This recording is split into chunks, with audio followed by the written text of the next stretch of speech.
Well, good afternoon everybody from here in the Philippines. Debbie and I wanted to make up a little clip today about community development and missions. People have questions about community development. Some missionaries like to do it and others don't like to do it. For us it's been a really important part of our work. I can remember back to 1989 when Debbie and I walked into the tribe. There was no road there was no facilities, no electricity, there was no running water or even a toilet, nowhere to live. There was 11 houses in our village. 9 of them had grass roofs and only 2 had a metal roof. And that was the situation that we moved into. The infant mortality rate was really high. Just previously 18 out of 23 children had died within a 1-month time span from measles. It was, the people really had a hard time for medicine. They had no way to process their food, they had no facilities, and they really just lived hand to mouth. The conditions were hard. At first the people didn't receive us really well, but after a while we became like family to them, and to this day we love the Higa-Onan people. Well, they're our family, and our 2 children are Higa-Onan, our grandchildren are Higa-Onan, and I think I wish we were born Higa-Onan too. Both Debbie and I were adopted into Higa-Onan families soon after being there, and our Higa-Onan families really cared for us and loved us to this day. And it wasn't long and we started spreading the gospel, and many people got saved. And to this day the churches are growing very, very quickly, and we're sending out mission teams, and evangelism is really going well. But we also learnt right back in the early days that we needed to look to the Lord to help our Higa-Onan people because their situation was really bad. And the first thing that we started to do was to try to do some medical work, because back in those days there was no medicine up in the mountains, and people would die from very, very small sicknesses. I had a child die one day in my arms, and it was quite devastating.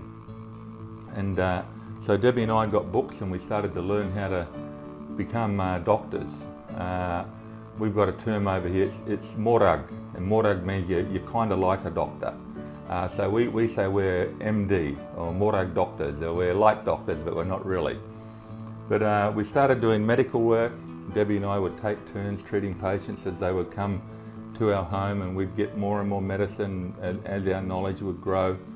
And eventually Debbie trained a whole bunch of women to be medical workers in the village of Howells, where we first lived for 12 years. And then we wanted to build a clinic, because we used to do it all on our front porch, and we wanted to set up a little building. And for wood, we cut down this great big tree, and it was a tree that was a spirit tree that the people used to worship. They used to have blood sacrifices to this tree each and every year, and to the spirits that were living in this tree. The people could hear plates and cups and knives and forks and everything rattle as they would walk past this tree. Exactly what all that was, I don't really know, but it's a fact, they could hear it. And the stories were if anyone did anything to that tree, they would be killed. Well, everybody had been saved. And in the village, most of the people in the village had got saved. They believed in Jesus, and that tree was just right there at the village. So we decided as a church that we're going to cut the tree down.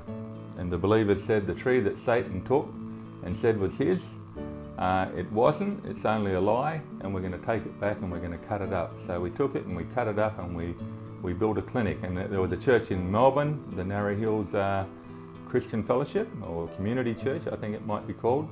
They threw some money in to help us with some money as well, and we built our first clinic. And there'll be some shots of that in this movie as well, that you'll be able to see the very, very first clinic that we had. That clinic is still going to this day. There's more and more health workers that have been trained. They treat almost anything. They've treated leprosy, they've treated tuberculosis, malaria, lots of malaria, dengue fever, all kinds of pneumonias, and you name it, they treat it, provided it doesn't need an operation. God has done a great thing with providing medical facilities for the people there in the mountains where the Higgornan live. We're really proud of the Higgornan people, aren't we, Annie? The way they've learned how to be MDs, along with Debbie and I, and they have treated thousands and thousands of people. They do every year, and that clinic has been maintained and run by the Higgornan people, totally self-sufficient, separate from Debbie and I now, to this day.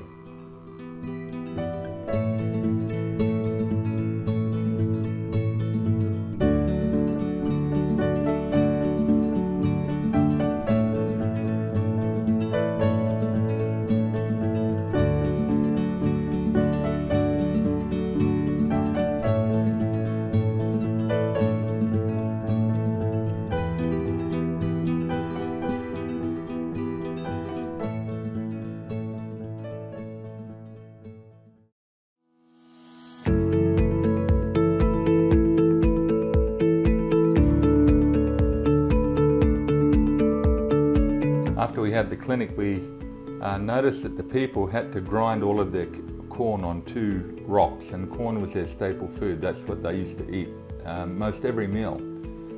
So the Lord touched us to build a corn mill, something that could take all of the work away from the women and the children and the men sometimes, and free up their time. So some of our good friends came over, a fellow by the name of Greg McNair, very good friend of mine, one of my best friends, and also Morris Townsend from Tasmania, and we went and looked at different corn mills, and the 3 of us decided, or with Debbie as well, the 4 of us, that we're going to build a corn mill. And they went home, they got with Tier Australia, and Tier Australia threw some money in as well, and my good friend Derek McComber, and before you know it, we had a corn mill that was running. And that's run to today, to this day. Debbie and I haven't lived in that village for 20 years, and our beautiful Higgornan brothers and sisters have maintained that and perfected it and even made it better. And to this day, it grinds corn for them. Community development it's really worth it, even though it's quite a big job to do.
People travel to this corn mill from like hours walk away, and many times they carry their corn that they grow up in the mountains for a couple of hours, and they get it ground. Sometimes they have a horse if they're affluent people, or a buffalo, but many times it's just on their shoulders, and then after it's ground they'll carry it all the way home, and they're just so happy to have it ground.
We also built about 20 school buildings.